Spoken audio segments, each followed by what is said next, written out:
वो कहते हैं ना, धूप में बाल सफ़ेद नहीं हुए, चिंतन मनन उम्र का तजुर्बा कुछ तो होता है। बड़ी ही मज़ेदार कहानी है। इस कहानी का मूल उद्देश्य हमें किन की बातें माननी चाहिए। यह कहानी कुछ बालकों और एक बूढ़े इंसान की है। बालकों की छुट्टी हुई, वैकेशंस हुए, सब अपने अपने गांव जा रहे थे। उनमें से 10 बच्चे एक ही गांव के थे और ट्रेन के एक डिब्बे में चढ़े।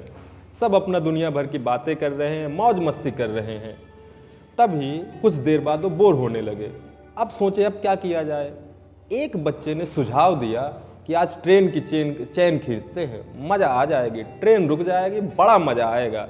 ये काम हमने किया भी नहीं, आज करके देखते हैं। वहीं पे एक बुढ़ा बाबा बैठा था। उसने बोला, बच्चों ये सब अच्छा नहीं है, दूसरों को जल्दी होगी, सभी लोग परेशान होंगे, ये काम क्यों करना। तो बच्चों ने कहा, बाबा जी आप रहने दो, आपकी उम्र हो चुकी है, अभी तो हमारे दिन चालू हुए, हमें मौज मस्ती करने दीजिए, बीच में टांग ना अड़ाइए। तो बाबा आप क्या बोले। बाबा चुप बैठ गया। बच्चों को थोड़ी देर बाद आभास हुआ कि टीटी आएगा, गार्ड आएगा, पकड़ेगा, जेल में डाल देगा, ट्रेन से उतार देगा। इसका क्या उपाय है। तो पढ़े लिखे बच्चे थे, जानते थे कि भ्रष्टाचार की दुनिया। उन्होंने कहा क्या है यार, कुछ पैसे दे देंगे, काम हो जाएगा।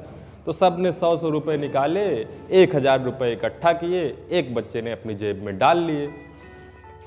और तभी एक बच्चे के दिमाग में खुरा पेच आया। उसने कहा यार एक काम और हो सकता है कि हमको पैसे भी नहीं देने पड़ेंगे और मज़ा आ जाएगी। सबने पूछा क्या।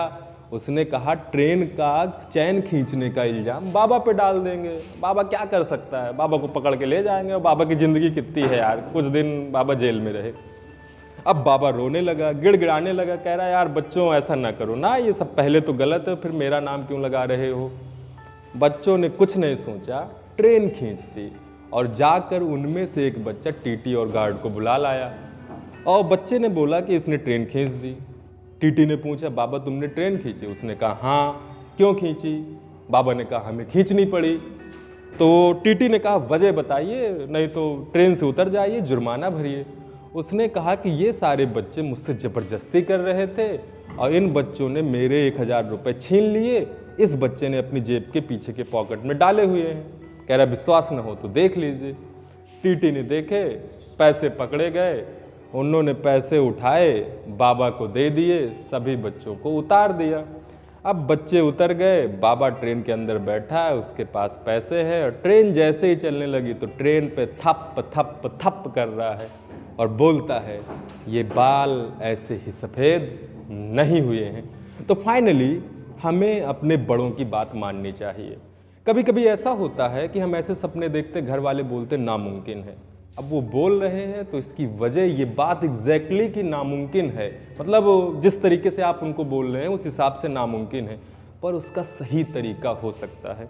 फिर भी कोई बोले कि ये नहीं हो सकता, तो अगर आपके अंदर किसी काम को करने का जुनून है, मेहनत है, लगन है, तो सारी की सारी चाहे कितना भी तजुर्बेकार आदमी हो उसकी फिलॉसफी धरी रह जाती है।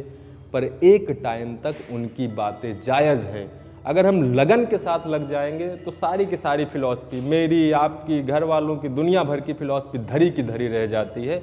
लोगों ने अपने जुनून के दम पे, अपनी मेहनत के दम पे इतिहास रखा है, तो बातें उनकी माननी चाहिए। पर अगर हमारा जुनून बड़ा है तो अपने पैशन को फॉलो करो और अपने लक्ष्य को अचीव करो।